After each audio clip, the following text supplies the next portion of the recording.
buenas tardes. ¿Todo bien? ¿Hace calor hoy?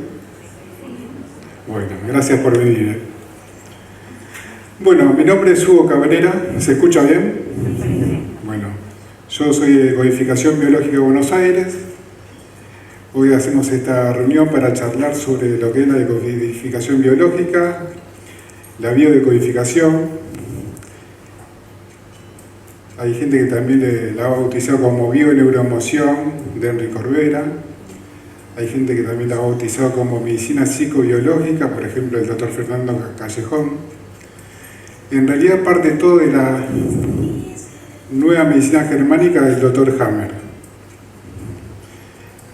El doctor Hammer, un médico alemán, oncólogo, físico, teólogo, fue muy perseguido cuando sacó a la luz esta nueva medicina, porque bueno, tenía contrapuestos de intereses con la farmacológica, ¿no? Fue perseguido,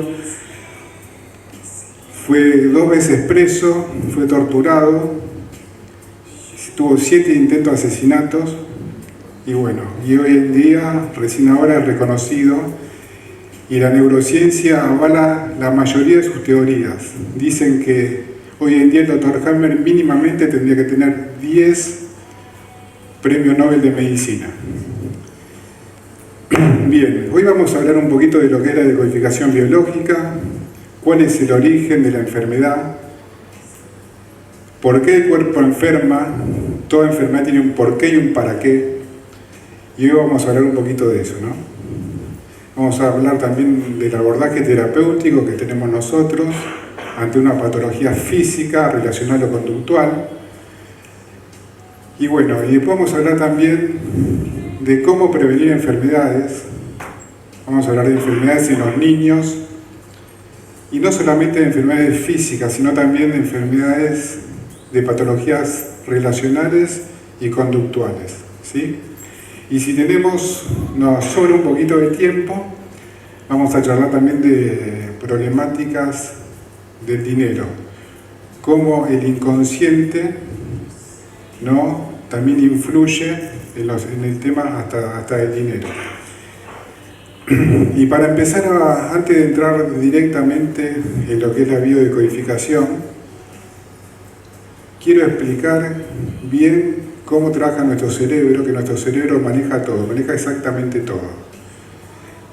La salud, la enfermedad, la pobreza, la riqueza, lo material, lo inmaterial, todo está manejado por nuestro cerebro.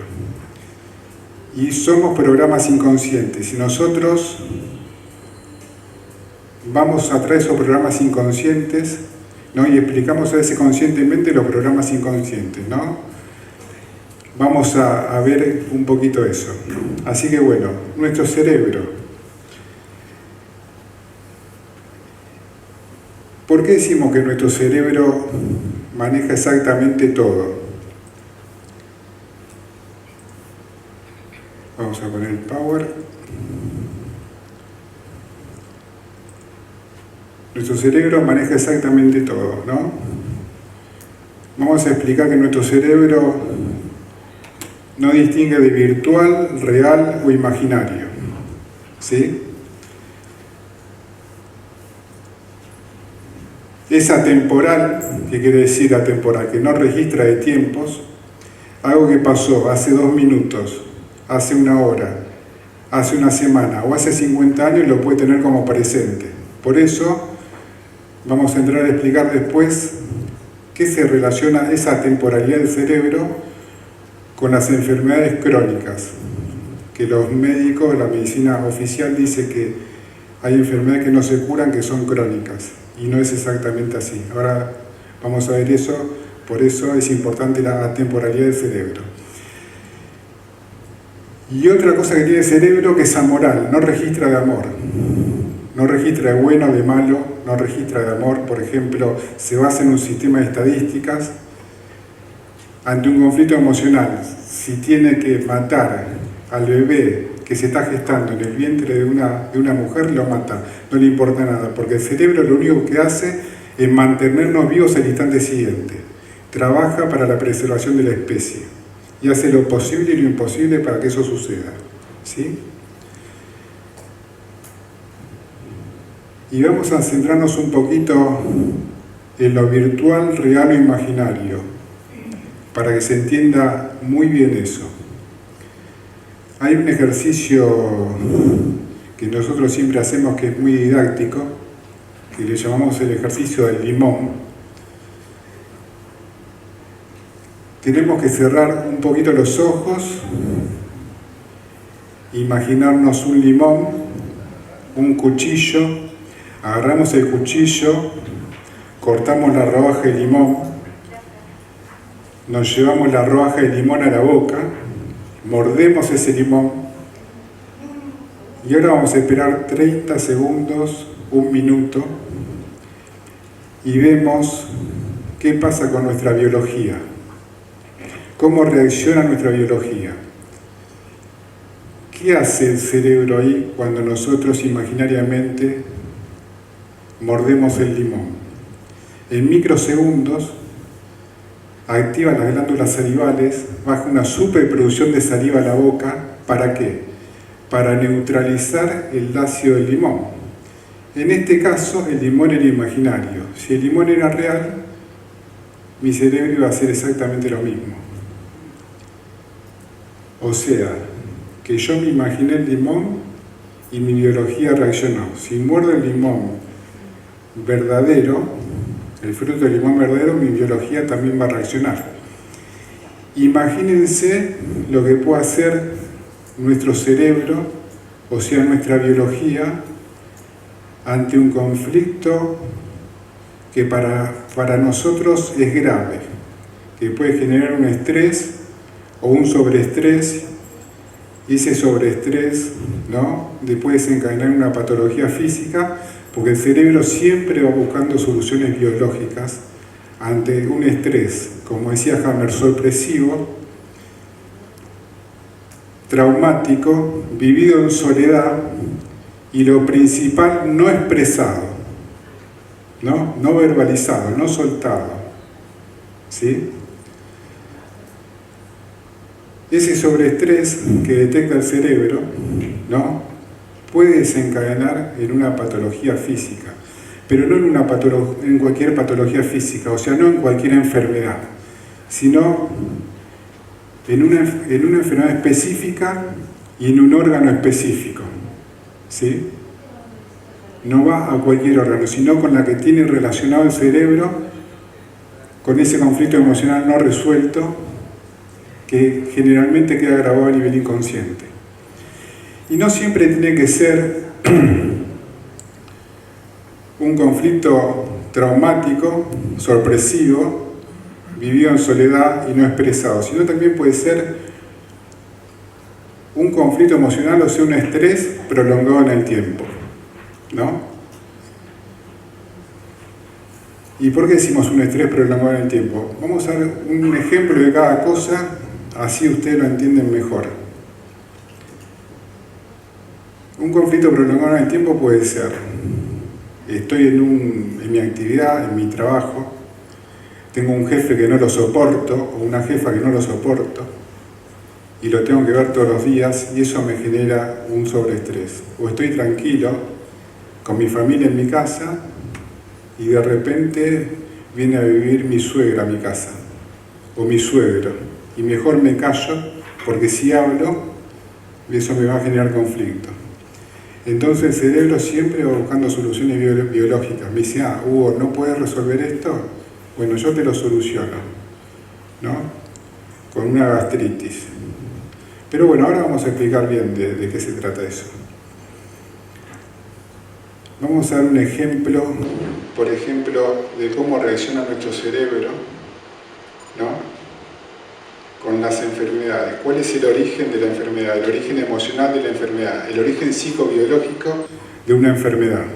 Vamos a ver primero un tema más extremo. Por ejemplo, vamos a hablar de un cáncer. Si yo me como un lechón, me di una panzada y me como un lechón, ¿no? Tengo mi estómago lleno con ese lechón que me comí. Tengo el bolo alimenticio del lechón en mi estómago. ¿Qué va a hacer el cerebro? simple. Va a mandar una orden a la submucosa estomacal para que produzca más ácido clorhídrico, más jugo gástrico para digerir el alimento que yo tengo en el estómago, en este caso el lechón. Esa superproducción de jugo gástrico, ácido clorhídrico, ¿no?, favorece la digestión, hace la digestión del alimento que yo tengo en el estómago. Una vez que se digirió todo ese alimento, ese lechón que yo tengo en mi estómago, ¿qué va a pasar? El cerebro baja al mínimo la producción de jugos gástricos. Ese es el proceso normal de digestión. Ahora, ¿qué pasa si hay algo que yo no puedo digerir, como dije antes? Esta jefa que no soporto, este jefe que no soporto, vino mi suegra viene a mi casa, esta pareja ya no lo soporto más, pero tengo que estar por mis hijos, ¿no? ¿Qué pasa ahí? El cerebro siempre buscando soluciones biológicas ante un estrés sorpresivo o un estrés prolongado en el tiempo. ¿Qué va a hacer? Me va a decir, Hugo, no te preocupes, yo te lo soluciono. ¿Y qué va a hacer? Hay algo que no puedo digerir, yo te lo soluciono. Me va a mandar una superproducción de jugos gástricos a mi estómago. Y yo no tengo ningún alimento en el estómago, no tengo nada físico que digerir en el estómago, nada material que digerir en el estómago. ¿Y qué va a pasar ahí? Me va a producir un reflujo, esa superproducción de jugos gástricos, ¿no? Si sigue el conflicto, me puede producir una gastritis. Si sigue el conflicto, me puede producir una úlcera. Si sigue el conflicto, me puede producir un tumor de estómago. Ahora, nosotros decimos que toda enfermedad es una solución biológica que baja el cerebro ante conflictos emocionales no resueltos. Ahora, esta solución biológica me puede matar. ¿Qué solución es y me puede llevar a la muerte? Se han hecho estudios en laboratorio, han puesto células en un estómago tumorado, en un tubo de ensayo, células de un estómago sano, en otro tubo de ensayo, y le han puesto carne picada en cada tubo de ensayo. ¿En cuál se creen que la carne picada se digirió más rápida?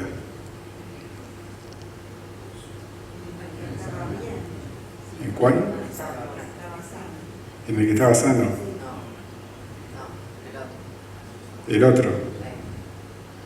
¿Por qué en el que estaba sano? Porque no tenía preocupaciones. Ajá. ¿Y por qué en el otro? Porque le ingresa algo externo y lo quiere evitar y lo saca. Trata de eliminar eso externo nuevo. Claro. ¿Qué hace nuestro cerebro acá? ¿No? ¿Por qué manda a tumorar el cerebro, el estómago? ¿No? Para poner un estómago más potente. Ahora me dice, Hugo, esto no puede digerirlo y se prolonga en el tiempo. Ahora te voy a sacar este motor Fiat, sin discriminar los Fiat, te voy a poner un BMW para que si te comes un pedazo de ladrillo, un pedazo de hierro, lo vas a poder digerir igual. Por eso en el estómago tumorado se digirió la carne hasta 5 veces más rápida. Es una solución biológica que el cerebro ante algo que yo no puedo digerir. Por eso decimos que el cerebro no entiende de virtual, real o imaginario. Vamos a otro ejemplo. Una vuelta en un seminario, ¿no?, de médicos, sin avisarle nada a un médico que sabían que iba a asistir, que tenía alergia a las rosas, ¿no? Había un salón como este, lo dejan esperando a la gente afuera, a los médicos afuera. Bueno, se habilita la entrada al salón. En el medio del salón había un florero gigante lleno de rosas. Este médico tenía alergia a las rosas. ¿Qué pasa? Entra distraído hablando con sus médicos colegas. Cuando se da vuelta y mira las rosas, hizo una reacción alérgica, se brotó todo, se empezó a ahogar. Los médicos, sabiendo eso, lo sacan, lo asisten, se lo hicieron a propósito. ¿Pero para qué? Para probar el tema de la alergia y de cómo trabaja el cerebro. Esas rosas eran de plástico, no eran rosas reales, ¿no? Entonces el cerebro identificó eso y le mandó esa solución biológica, ¿no? Que después vamos a ver un poquito el tema de las alergias, de cómo se trata también si es que tenemos tiempo. Vamos a otro ejemplo. Vamos a un cáncer de mama. Hay gente que nosotros conocemos que han tenido cáncer de mama, que tienen, o muchas mujeres le dicen hay que cuidarse, hay que hacerse mamografías, ¿no? ¿Qué entiende la biodecodificación, por ejemplo, con el cáncer de mama? Como el cerebro tiene todo relacionado, cada órgano, cada huesito, cada parte de nuestro cuerpo está totalmente relacionado con un conflicto emocional específico, y acá hay que aclarar que cada persona es particular, cada enfermedad es particular y cada decodificación es particular, ¿no? Depende de lo que interprete el cerebro de la persona. Acá no se engloba, como hace la medicina ortodoxa oficial, bajo el mismo paraguas terapéutico a todos los que tienen la misma patología o la misma enfermedad. Acá se trata a cada persona en forma particular. Vamos a poner el ejemplo de cáncer de mama. Acá hay que ver la lateralidad de la persona. Si una mujer, el cáncer de mama está relacionado con un conflicto de protección, ¿no? ¿Y protección a quién? ¿No? En este caso, a un hijo o a alguien que nosotros maternemos como un hijo. No tiene que ser específicamente un hijo. Puede ser un hijo, puede ser un sobrinito, puede ser un vecinito, puede ser una mascota. Alguien que la persona materne como un hijo. Por ejemplo, una mujer diestra, si tumora la mama izquierda, ¿no? El conflicto de protección lo tiene con un hijo o con un hijo simbólico. ¿Por qué? El cerebro relaciona mama izquierda con el conflicto en una mujer diestra, porque la mujer diestra generalmente lleva al hijo en la parte izquierda y deja la mano hábil para hacer las cosas o para agarrar a la pareja, pero generalmente lo lleva acá, al hijo. ¿Y por qué? Como solución biológica, el cerebro baja, tumora una mama. ¿Qué pasa que tumora una mama? ¿No? Generalmente los tumores de mama es un adenocarcinoma, salvo que sean los conductos galactóforos, de donde va la leche, donde sea la leche. ¿Qué pasa? ¿Por qué tumora una mama? Ante un conflicto de protección con un hijo. Está totalmente comprobado que una mama con tumor produce una leche de 3 a 4 hasta 5 veces más nutritiva que una mama sin tumor, ¿no? Entonces el cerebro entiende, este hijo que está en peligro, tengo que darle una leche más potente, nutrirlo con una nutrición muy potente. ¿Se entendió? ¿O no entendieron nada? ¿O todos están callados? Bien. El cerebro trabaja así. Y si en la mujer diestra tumora la mama derecha, el conflicto de protección, ¿no? Generalmente es con un colateral. ¿Quién es un colateral? Un colateral generalmente es la pareja.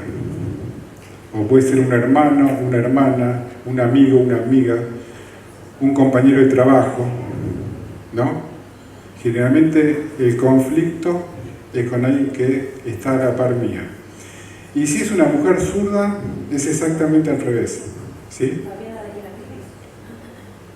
¿Cómo?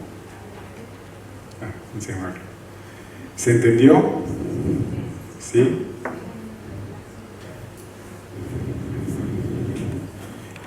El cerebro baja como, digamos, ante un conflicto emocional no resuelto, la parte afectada del cuerpo, ¿no? Para que yo tome conciencia de ese conflicto emocional. Les cuento algo más simple. Yo cuando empecé a estudiar esto, hace casi 12 años, en uno de los primeros cursos que hice, me mandaron un amigo que está en el exterior, me mandó un video de biodecodificación y me interesó mucho.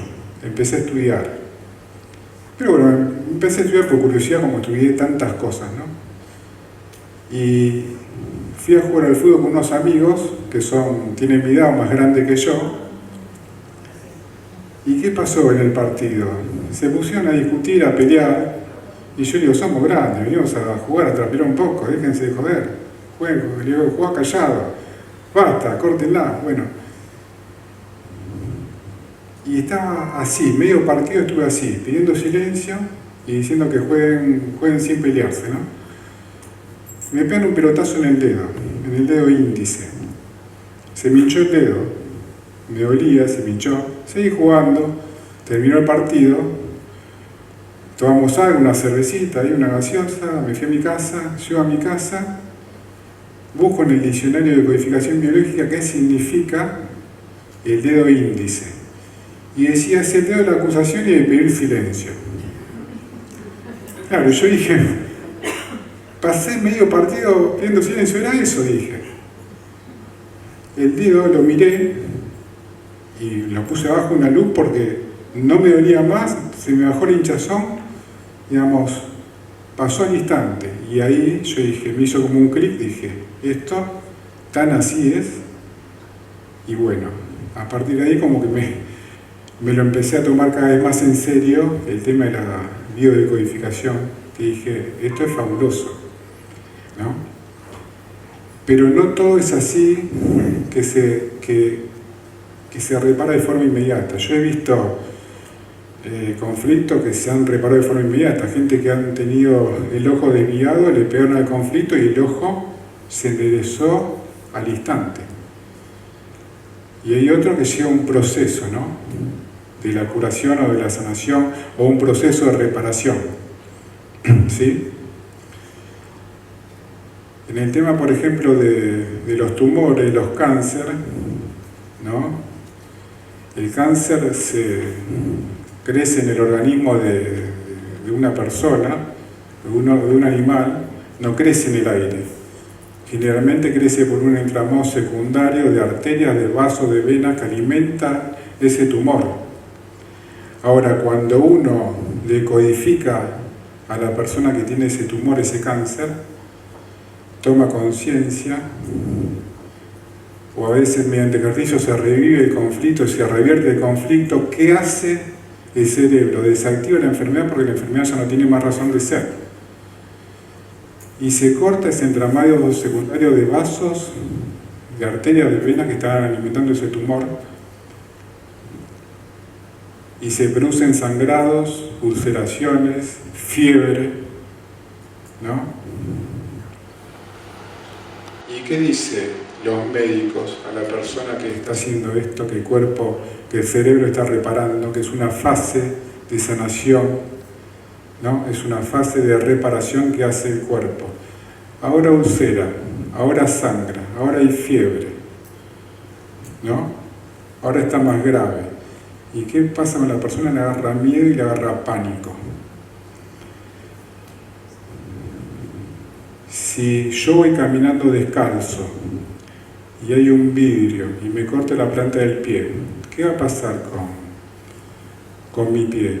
¿No? Va a empezar a sangrar. ¿Y qué hago yo? ¿Sigo caminando y sigo pisando? No, me va a agarrar un dolor intenso, ¿no? Para que uno no siga pisando, no siga sangrando y no se siga abriendo la herida. Uno no pisa más por un tiempito, la zona se hematiza, ¿no? Le agarra temperatura, o sea, fiebre, se ulcera, después se escama, se forma una costra, una cáscara. ¿Para qué? Para favorecer la unión de los epitelios, digamos, de la piel, para favorecer la cicatrización, pasa todo ese proceso. Y uno no lo agarra miedo, es un proceso normal y común, no está pendiente, ¿no? ¿Cuánto cicatrizó o no? Y bueno, una vez que cicatrizó toda la planta del pie, desaparece el dolor, desaparece el edema, desaparece la fiebre, desaparece el dolor, se cae la costra, la cáscara y uno puede volver a pisar normalmente. Internamente, en nuestro organismo pasa exactamente lo mismo. cosa que la medicina oficial no te lo explica. Y a la persona le agarra el miedo, mucho miedo. Entonces, después vamos a hacer un espacio para explicar lo que produce el miedo en nosotros a nivel psicobiológico. ¿Y qué es el miedo biológico y el miedo patológico? ¿Sí? Bien. Bueno, ¿cuál es el abordaje terapéutico que hace la biodecodificación? ¿No? Nosotros, ¿cómo tratamos a una persona con alguna patología física relacionada a lo conductual? Mediante una entrevista, como una entrevista psicológica con una persona, mediante una escucha selectiva, ¿no? Tratamos de entrar en el inconsciente del paciente, de la persona, y desentrañar cuál es ese conflicto emocional que está grabado a nivel inconsciente, el cual me causó determinada patología física, ¿no? Y ahí entramos a buscar el por qué y el para qué. Y acá se estudia, depende de la persona en particular, ¿no? Pero nosotros estudiamos lo que es el proyecto y sentido, ¿no? Es el proyecto y sentido gestacional. Esta es la etapa, ¿no? Que es 9 meses antes o un año antes de la concepción misma, el desarrollo en el vientre materno, el nacimiento y hasta los 3 años de edad. Todo ese periodo, ¿no? Toda la carga emocional de la pareja de padres, en especial de la madre, queda grabado a fuego en el inconsciente de la criatura. ¿Sí? La madre no solamente está conectada físicamente con la criatura que se está gestando, sino emocionalmente. No es lo mismo si fui un hijo deseado o no, si esperaban un varón y vino una nena, o si esperaban una nena y vino un varón, o si los padres estaban bien económicamente o no, o si era tiempo de tener un hijo o no, o si ya no quería tener más hijos y este hijo cayó, ¿no? Como regalo del cielo.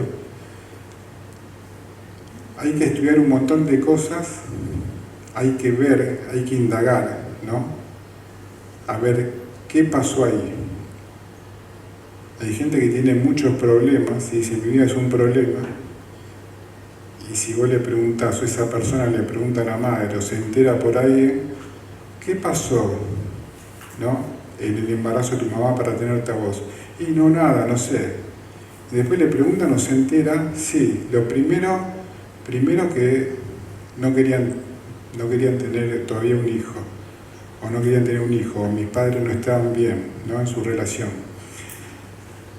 ¿Y cómo le comunicó la madre el embarazo de este niño al padre? ¿Qué le dice? Tenemos que hablar. Hay un problema. ¿Quién es el problema? ¿No? Entonces, digamos, todo lo que nos pasa en nuestra vida tiene todo un porqué y un para qué. Estamos atravesados por programas inconscientes, ¿no? También se estudia el transgeneracional. Yo no entro mucho en el transgeneracional, ¿no? Salvo temas puntuales porque también condicionan a la gente.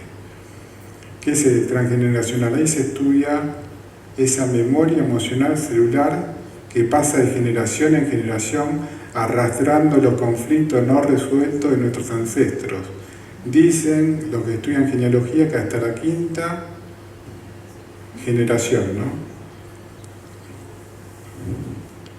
En temas puntuales yo veo que es exactamente así. Ahora, la medicina ortodoxa oficial, ¿no? Habla de que hay enfermedades hereditarias. Y hoy en día la ciencia está desmintiendo totalmente eso. Salvo en el 1% que dice que las enfermedades hereditarias no existen. Porque acá, digamos, vamos a hablar un poco de la medicina ortodoxa oficial.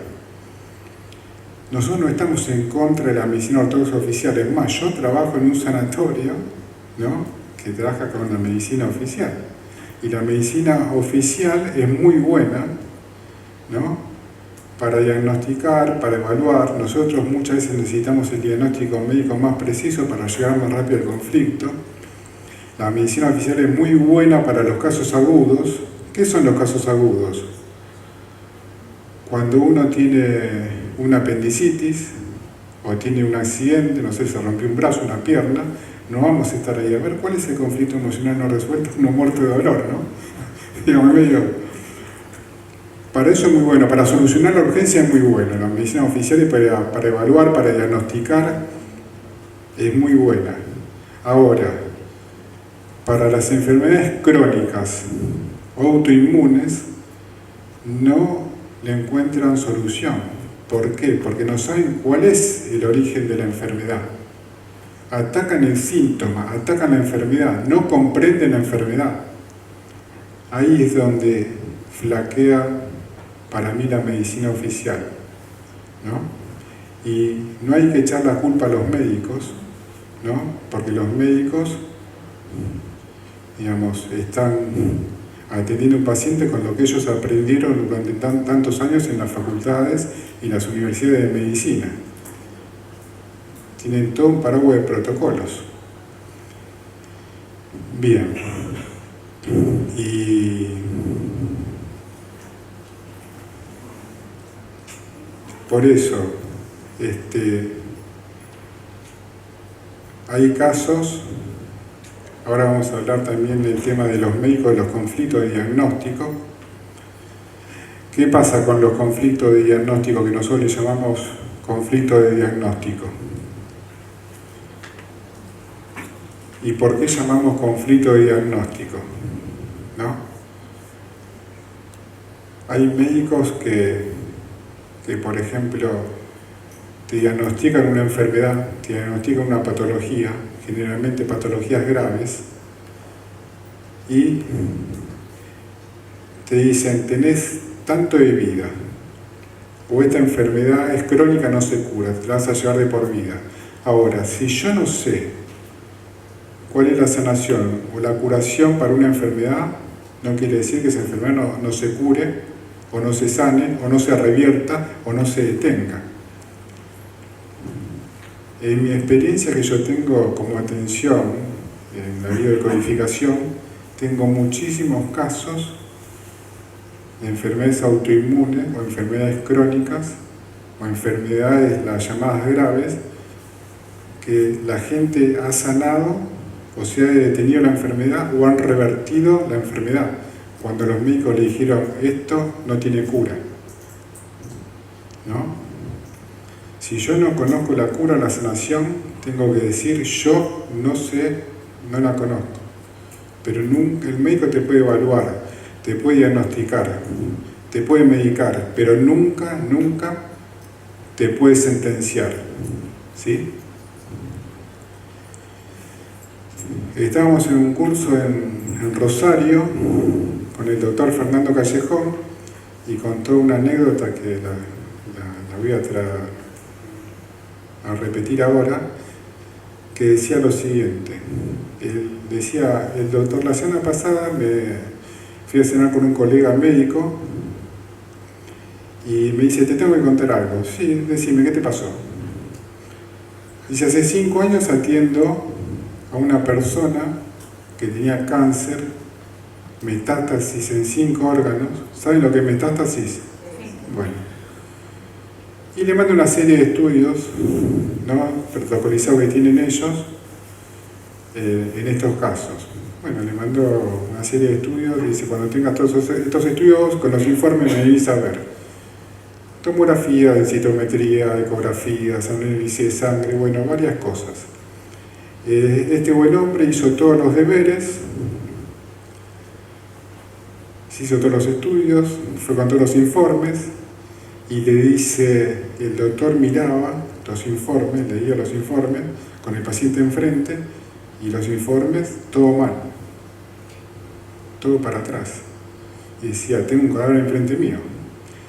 Este buen hombre le dice, ¿y doctor, Y dice, ya está, no hay nada que hacer, andate a tu casa, disfrutar con tu familia y ya está, no hay nada que hacer. Listo, se levanta, le dio la mano y se fue el paciente. Y le dice, eso fue hace 5 años. La semana pasada estaba en el hospital, este médico, este doctor, iba por un pasillo del hospital. ¿Y qué pasa? Por otro pasillo, que corta este pasillo donde termina, ve pasar a este buen señor, a este buen hombre, que supuestamente ya tenía que estar muerto hace mucho tiempo. Entonces este médico dice, no puede ser. Dice apura el paso, lo alcanza, se le pone adelante. Este hombre levanta la vista, lo reconoce y lo saluda, le da la mano. ¿Qué tal, doctor? ¿Cómo anda? Muy bien, ¿usted? Bien, bien. ¿Qué te trae por acá? No, dice, tengo unos hongos en los pies que no se me pasan, vine a ver a la dermatóloga porque no se me pasan. Ah, bien. ¿Y aquel problemita que tenía? No, hice como me dijiste vos, dice. Que me vaya a mi casa y que tengo con mi familia que ya está. ¿Qué pasó? Entendió todo al revés. Este le dijo, andate a tu casa a morirte, disfrutar los últimos días que ya estás out. ¿No? Exacto, lo mandó a disfrutar. Exactamente. Está bien, este es un caso, a veces muchos dicen esto es un caso aislado, es un caso puntual, pero hay muchos casos aislados y puntuales, hay que tener mucho cuidado. Hay otro caso donde estuvo mucho en las redes ese caso, que a un paciente le diagnostican cáncer de garganta y le dice, bueno doctor, ¿cuánto tengo de vida? Tenés 6 meses de vida, le dice el doctor. ¿Qué pasó a los 6 meses? Este señor se muere. A los 6 meses, seguramente exactos, porque cuando le dice eso, el cerebro se lo creyó y lo desconectó, se murió de un infarto. Le hacen una necropsia, o sea, una autopsia, ¿no? Y este señor no tenía ningún cáncer de garganta, ¿no? El que tenía cáncer de garganta estaba vivito y coleando en la casa y nunca se enteró. ¿Por qué? Porque etiquetaron mal los estudios. Por eso hay que tener mucho cuidado con lo que nos dice la autoridad médica, con lo que nuestro cerebro se cree, porque si el cerebro se lo creyó, te va a hacer caso. Lo que dice la autoridad médica, lo que dice la autoridad paterna, lo que dice una maestra, ¿no? Lo que dice un biodecodificador, hay que tener mucho cuidado también. Hay gente que trabaja muy bien y hay gente que le falta a veces un poquito, ¿no? Hay gente que se hace un cursito de 6 meses y sale a atender gente y repite como un lorito lo que dice un diccionario de biodecodificación y a veces no es tan así, hay que tener cuidado, ¿sí? Porque si no, nos ponemos a leer lo que dice un diccionario de biodecodificación y listo. ¿Para qué vamos a investigar y estudiar tanto y va a haber gente que se rompe o se quema la cabeza estudiando esto, ¿no? Yo he visto a personas que van por un problema de páncreas y le dicen, bueno, tenés un conflicto de herencia, porque dice el diccionario. No, pero yo no tengo ninguna herencia, no tengo ningún conflicto de herencia porque no tengo ninguna herencia. Ah, bueno, entonces vos tenés no puedes descubrir el conflicto. Encima te crea el conflicto de no encontrar el conflicto. Cuando llegan a nosotros las personas generalmente han pasado por muchos lugares y muchos vienen cuando están entre la espada y la pared. Hay que ser muy serio en esto, ¿sí? No tomarnos a la ligera, estamos tratando con personas, con vidas humanas, ¿no? Que a veces vienen en última instancia a nosotros, ¿sí? Bien.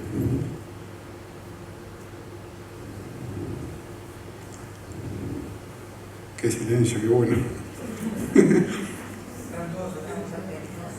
¿Qué? ¿Sí? ¿O se están durmiendo? Bueno, buenísimo.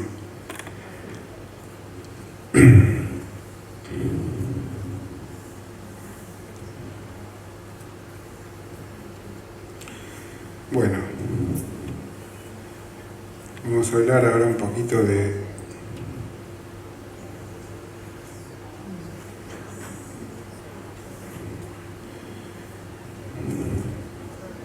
¿entienden esto?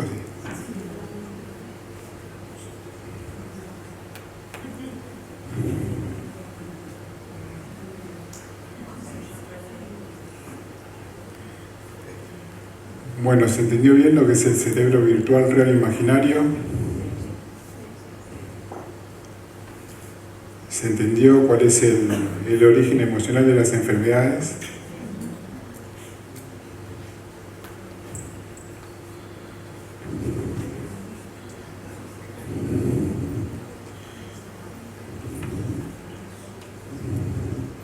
Bueno, vamos a hablar un poquito ahora de enfermedades en los niños. ¿Por qué los niños se enferman?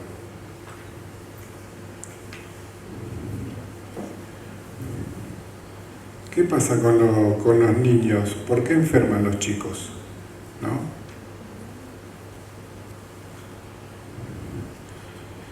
Ya hablamos de cuando un chico se está gestando en el vientre de una madre,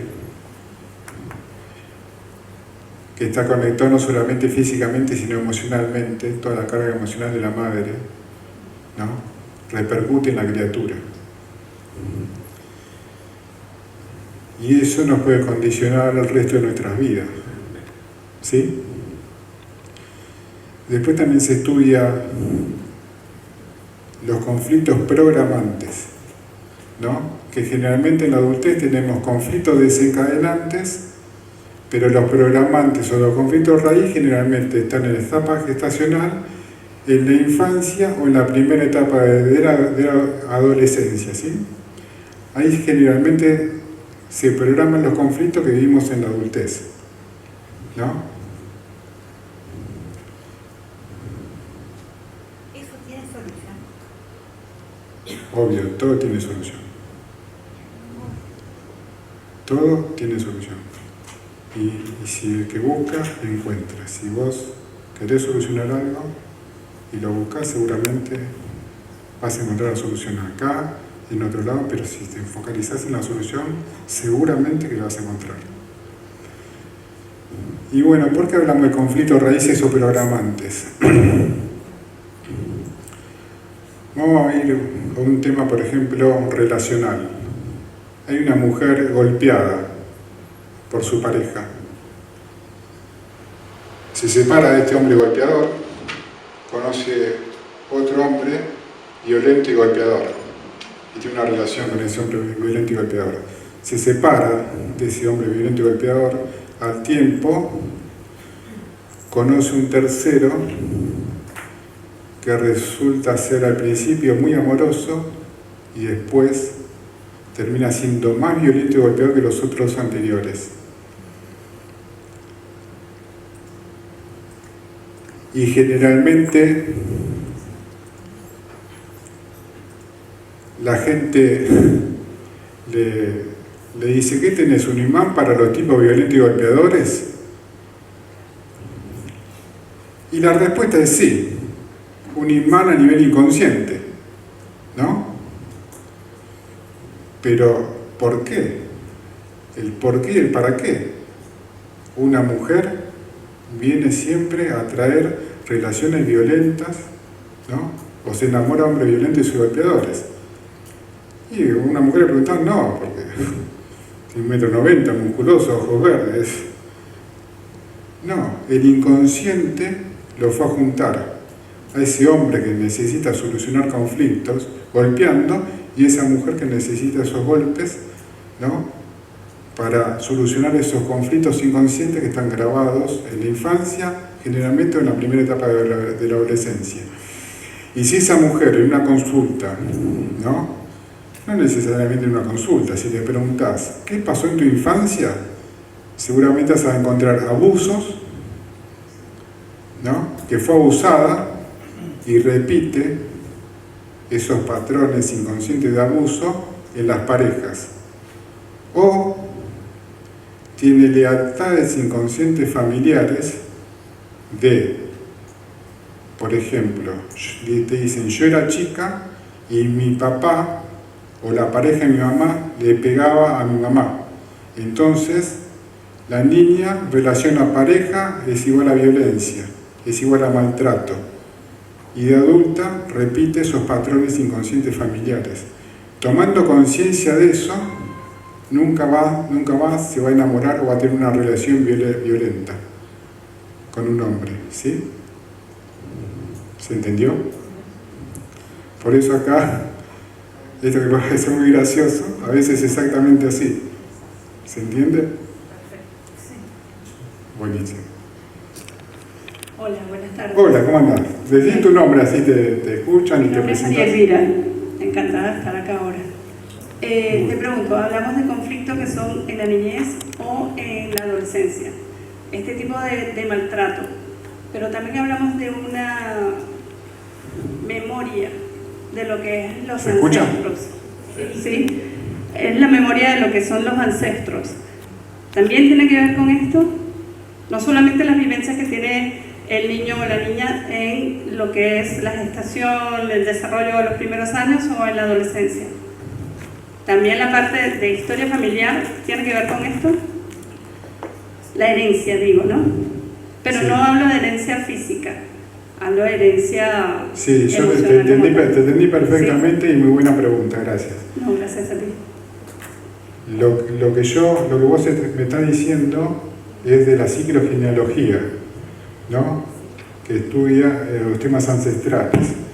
Que como dije antes, hay una memoria emocional celular que pasa de generación en generación arrastrando los conflictos no resueltos de nuestros ancestros, y esos conflictos no resueltos nosotros podemos volver o no repetir.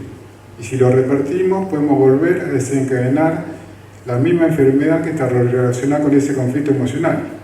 Por eso los médicos todavía están hablando de enfermedades hereditarias, cuando sabemos muy bien que la carga genética no tiene ninguna herencia de ninguna enfermedad, ¿no? Lo que se hereda es la memoria emocional celular arrastrando conflictos no resueltos de nuestros ancestros. Nosotros podemos repetir esos conflictos, por ende repetir determinada enfermedad o patología física. Pero hay que tener mucho cuidado con eso también, porque uno cuando va a un médico y le dice, sí, siempre te tenés que analizar porque en tu familia hubo cáncer de colon a repetición, hubo cáncer de mama, o hubo diabetes. No hubo. No, pero buscá. Y claro, uno buscando, sí, un tío lejano, ahí está. Pero no.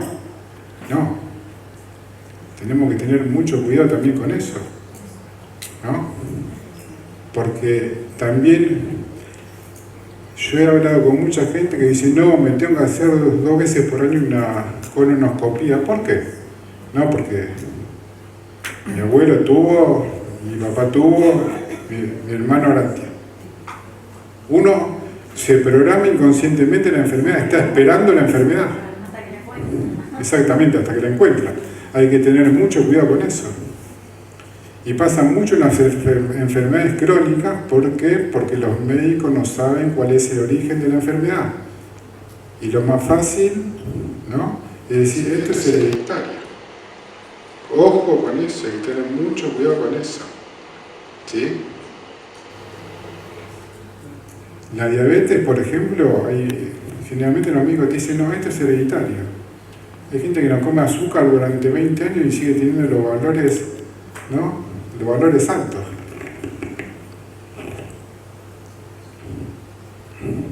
¿Y por qué tiene los valores altos? La diabetes, ¿no? La palabra no es inocente, viene del griego dia, separación, vetes, casa.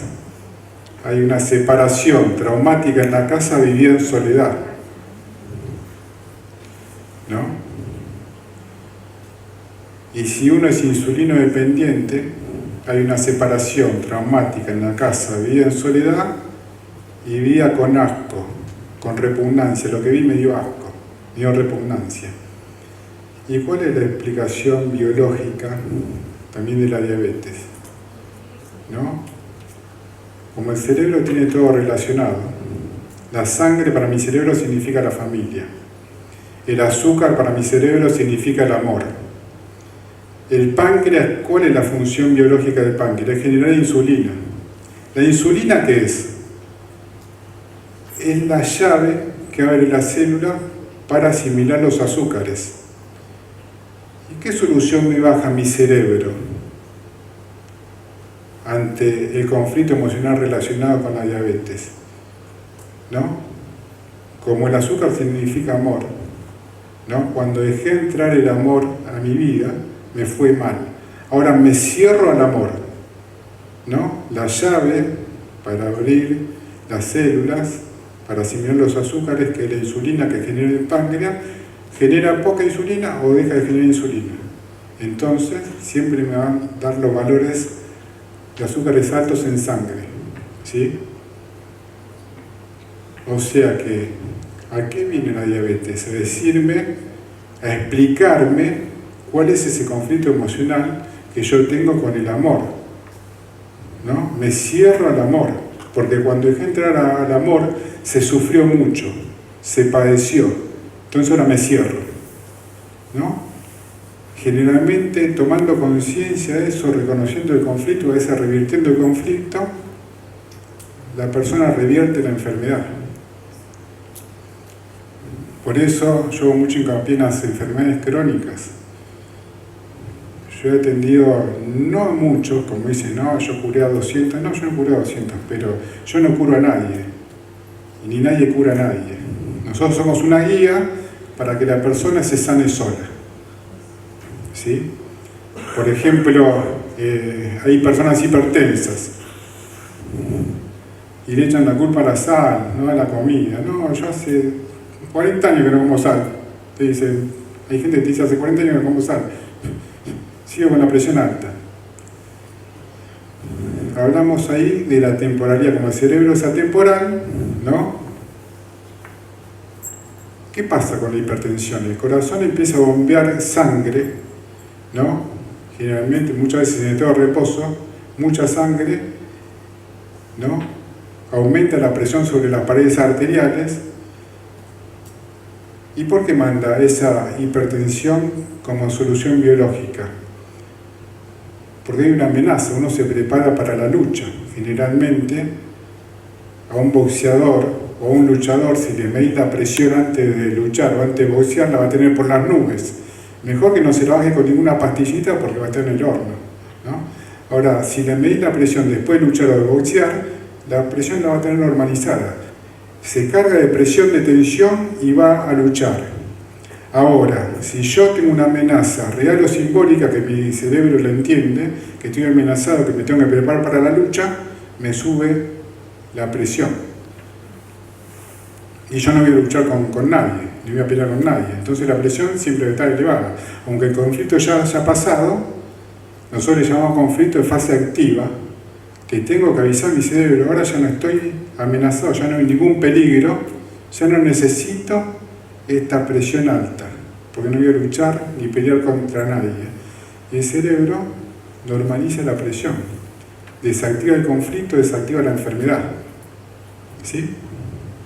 ¿Se entendió? Buenísimo.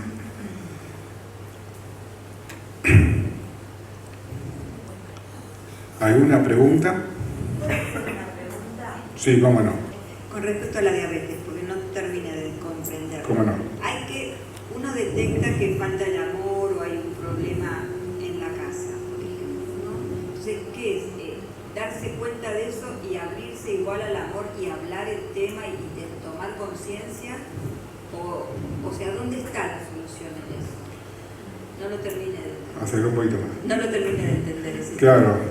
Abrirse al amor o cerrarse al amor para que no llegue la diabetes. No. La diabetes, la solución biológica que baja el cerebro es me cierro al amor, que el amor significa el azúcar, me cierro el azúcar, o sea que el páncreas deja de generar insulina o genera poca insulina, que la insulina es la llave para abrir las células para la asimilación de los azúcares, ¿no? Entonces, generalmente la persona diabética es que se cerró el amor.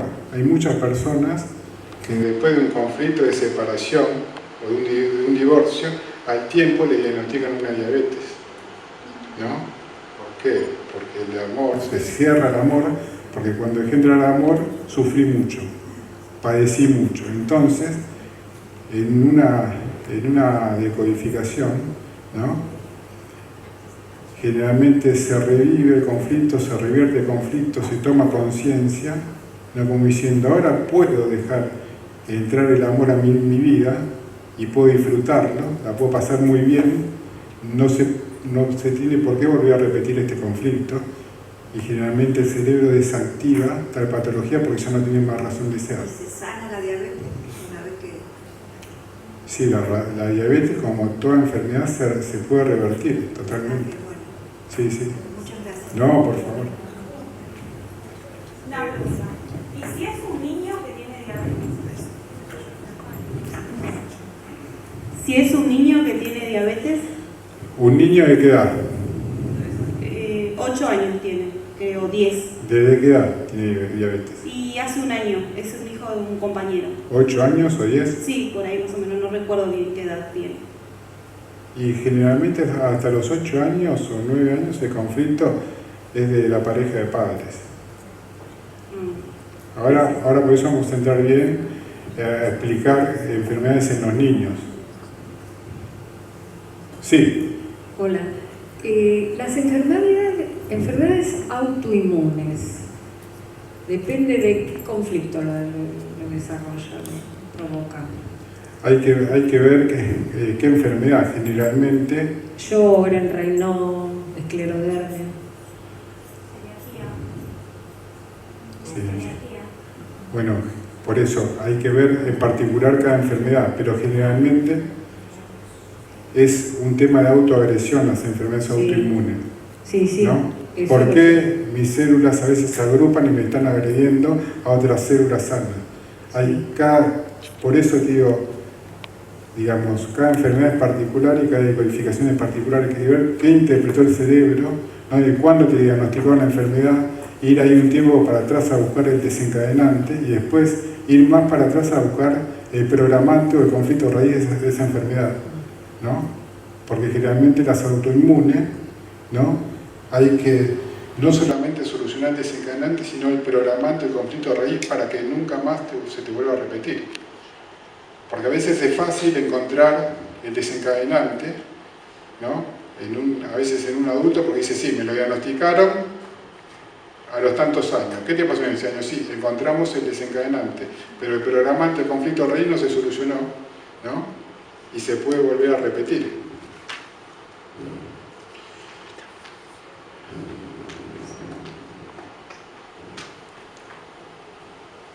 Hola, buenas tardes. La de amarillo. Muy bien. Le hago una consulta de vuelta con respecto a la diabetes, pero con la otra parte, que es la insulina resistencia. ¿Qué pasa ahí? La insulina resistencia. Sí, que hoy le dicen prediabetes.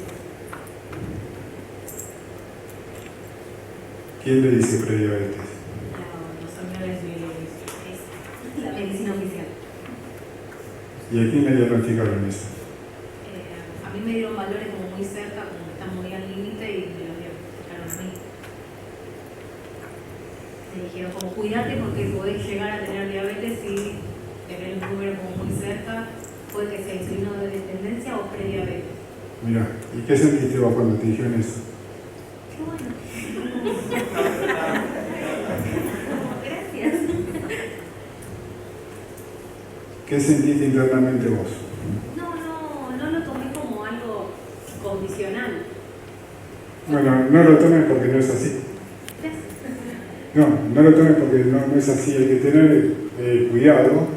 A veces cuando valores normales que nos dicen los médicos, que no hay que echarle tampoco la culpa a los médicos, ¿no? Porque es lo que... Sí, lo que estudiaron. Muchas veces lo que estudiaron y lo que viene bajando, por ejemplo, de la OMS, Organización Mundial de la Salud, hace menos de 30 años, hace 25 años, los valores, por ejemplo, de colesterol eran casi más del 50% de lo que soy en el día de hoy, ¿no? ¿Y por qué? Para medicar.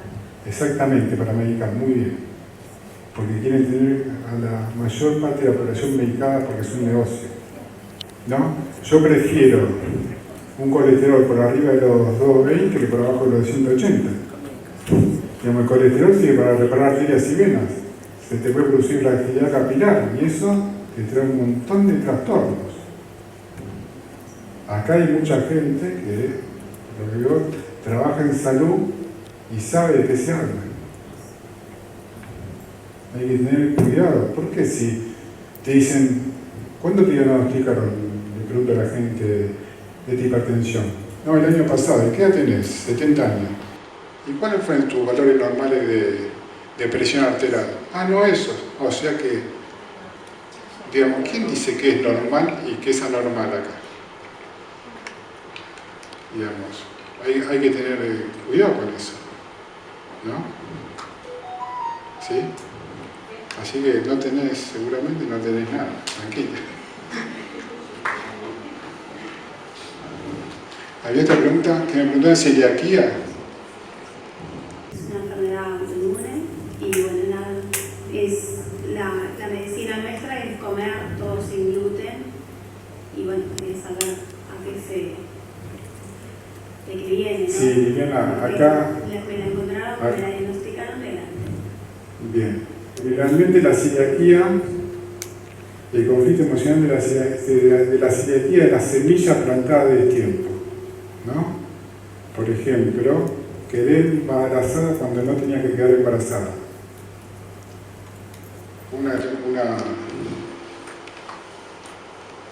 Una paciente que la tomaron en un trabajo y estaba en el periodo de prueba, queda embarazada y la hacen renunciar. Y le dicen, cuando tengas a tu hijo y crezca, vení que te tomamos de vuelta. Eso le creó un conflicto emocional de embarazo a destiempo y en menos de un año le diagnosticaron celiaquía. La tomaron de vuelta en el trabajo después. Sí. Pero generalmente los casos que atendí yo de celiaquía es quedé embarazada cuando no tenía que quedar embarazada, la semilla plantada a destiempo. Pero como el cerebro tuyo es particular, hay que ver qué semilla plantada a destiempo, si fue un embarazo o si fue otra cosa. ¿Sí? Lo que hablaba antes del conflicto de herencia, del conflicto a veces una pancreatitis, dice no, es un conflicto de herencia. Yo no tengo ninguna herencia. Yo atendí a un señor con pancreatitis, ¿no?, que trabajaba en una municipalidad encargado de los camiones recolectores de residuos, y justo cuando él entra, ¿no?, que era encargado del recolector de residuos, el encargado anterior se fue, porque había mucha presión de un gremio de camioneros y hasta hubo violencia, mucha violencia, hasta violencia con arma de fuego, y la herencia recibida en el trabajo, después de indagar, ¿no?, fue el conflicto que desencadenó una pancreatitis, y no tenía ninguna herencia familiar, ¿no?, o ningún conflicto con herencias familiares, ¿sí? En la decodificación digamos, es asombrosa y es fascinante de ese punto, porque como el cerebro maneja todo, tenemos que a veces indagar una y otra vez a ver cuál es ese conflicto emocional no resuelto. Yo te quiero hacer una cosa. Sí. ¿Quién fija esa relación o ese concepto de que yo estaba tratando de analizarlo? El padre con la nina, en el caso del problema que nos citó la persona acá en el fondo, no me acuerdo el nombre. Liliana. Sí. Y anteriormente con el tema de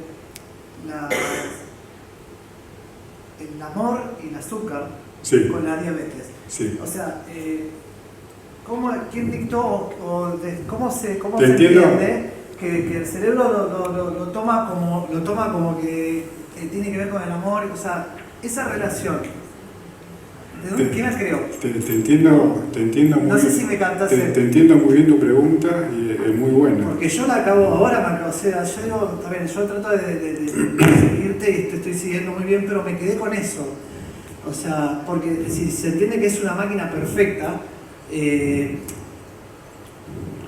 ¿cómo se descubrió de que el cerebro, de que esa máquina está tomando como cierra la llave, por decirlo así como lo escribiste vos, digamos, del amor, de la entrada del amor, y lo que nos hace es generar justamente la insulina.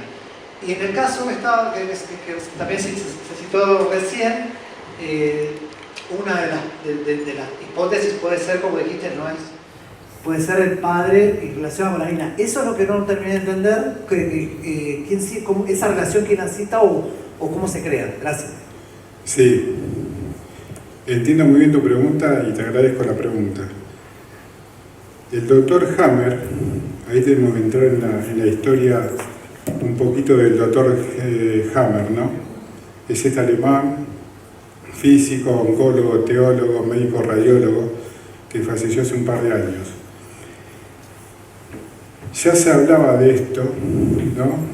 Mucha gente hablaba de esto, pero el doctor Hammer es como que sintetizó cuando él tuvo un problema grave con un hijo que fue herido, que estaba de vacaciones en Italia y estaba en un bote, un yate de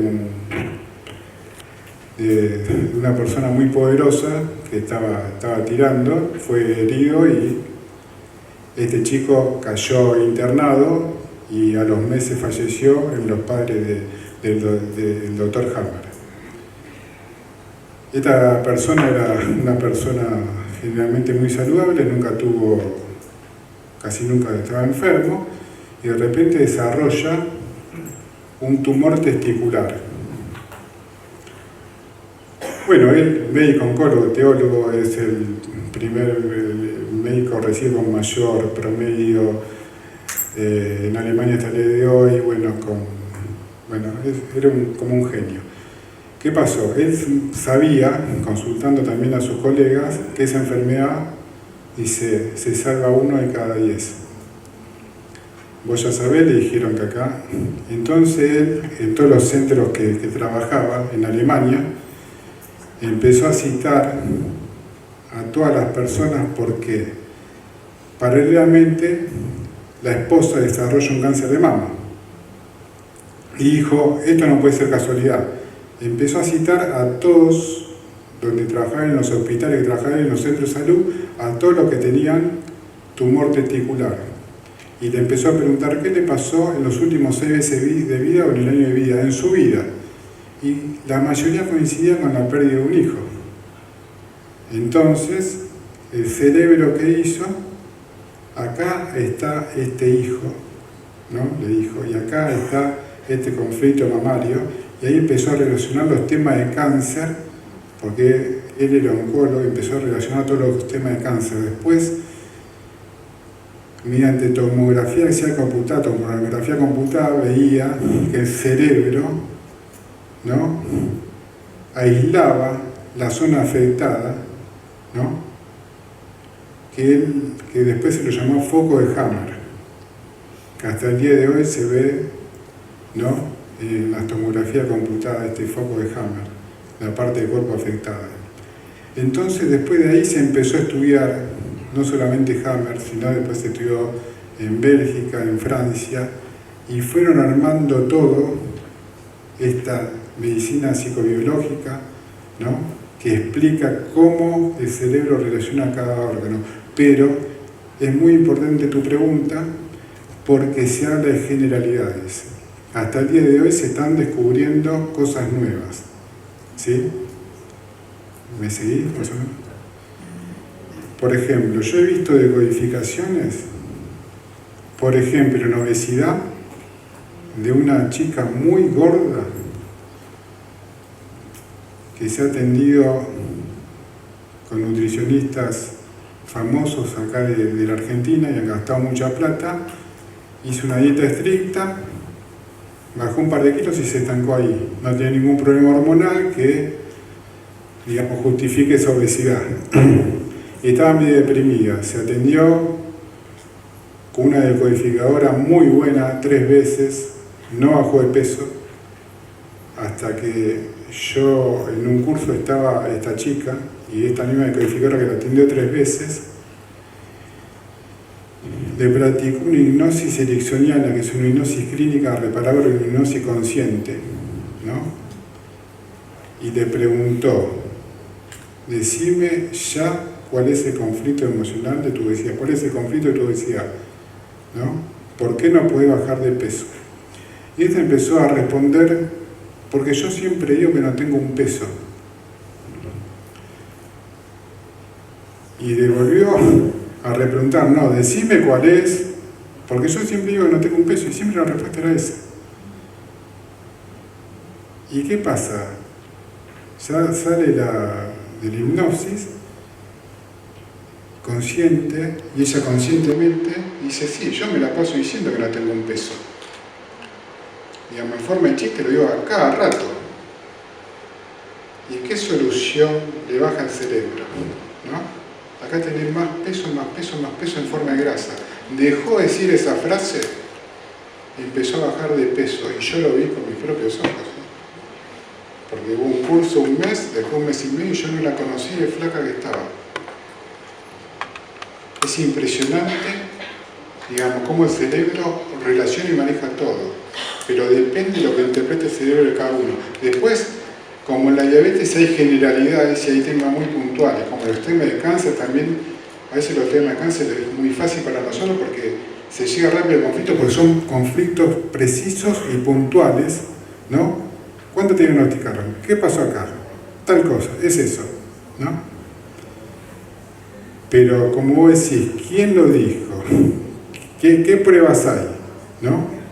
Digamos, está la prueba, hay, digamos, yo tengo documentado un montón de cosas y hay gente que tiene muchísimas cosas más y hay médicos que ya hay muchas pruebas documentadas, probadas y comprobadas de cómo trabaja el cerebro, ¿no? De cómo lo relaciona, pero lo que vos decís es importante y te agradezco tu pregunta porque acá se habla de generalidades, ¿no? Y siempre digo yo, esto no es lo absoluto, digamos, ¿no? Esto yo sé que es efectivo y se ayuda mucho y se revierte enfermedades o se revierte patologías físicas, relacionales o conductuales. Pero hay gente también que descalifica a los médicos. No, los médicos son muy buenos. Es más, nosotros necesitamos el diagnóstico médico más preciso para llegar más rápido al conflicto, ¿no? Para revertir determinada patología. Pero todo lo que te haga bien, digamos, no importa qué, ¿no? Hay gente que va a un chamán patagónico y le hace bien. Hay gente que cambió que se fue al campo y le hace bien, ¿no? Y otra cosa que se estudia también es la antropología, la parte que estudia al ser humano, de cómo el contexto social donde uno vive ataca directamente a las células. Hay enfermedades que hay acá en Buenos Aires que en otras ciudades del mundo no existen. ¿Por qué? Por los apremios económicos, es decir, el tema de inseguridad. Ahora vamos a hablar del tema del miedo, que se activa la mierda cerebral y nosotros estamos en permanente estado de alerta. Esa alerta genera mucha tensión y esa tensión por algún lado explota, ¿no? Digamos, hay que ver, buscar, ¿no? Todo para tener una mejor calidad de vida, o para vivir mejor, o para digamos, la vida no es un padecimiento ni es un sufrimiento, pienso yo, y hay que tratar de vivir lo mejor posible en la medida que se pueda. Bueno, chicos, vamos a hacer un pequeño break. Para que Darío tiene una pregunta. ¿Le puedo hacer una pregunta? Sí, Darío. Algo respecto a la codificación celular transgeneracional. ¿Se recodifica o cuando aparece el conflicto se trata? ¿Se recodifica? Mira, yo lo que vi y lo que tengo entendido hay especialistas en genealogía, que dicen que uno sanando, tomando conciencia del conflicto, generalmente sana para arriba, para abajo y para los costados en su genealogía, o sea, en su árbol genealógico. Y uno tomando conciencia, generalmente corta ese conflicto emocional transgeneracional ahí. O esa memoria celular queda, ¿no? Por ejemplo, hay gente que yo vi casos, digamos, de locura, de esquizofrenia, ¿no? Que de repente la gente se vuelve loca. Y ahí ves que, qué sé yo, que tuvieron abuelos en la guerra, en la Segunda Guerra, y la solución biológica que era del cerebro es: te baja una locura porque esto es muy fuerte, solamente sobrevivían los locos. Porque estar en estado consciente, toda la barbaridad que se veía ahí era demasiado fuerte. Entonces, el cerebro, para sobrevivir, le bajó una locura, lo separaba de la realidad, ¿no? Pero bueno, de vuelta, cada caso es particular, hay que ver la particularidad del caso. Bien, bien, gracias.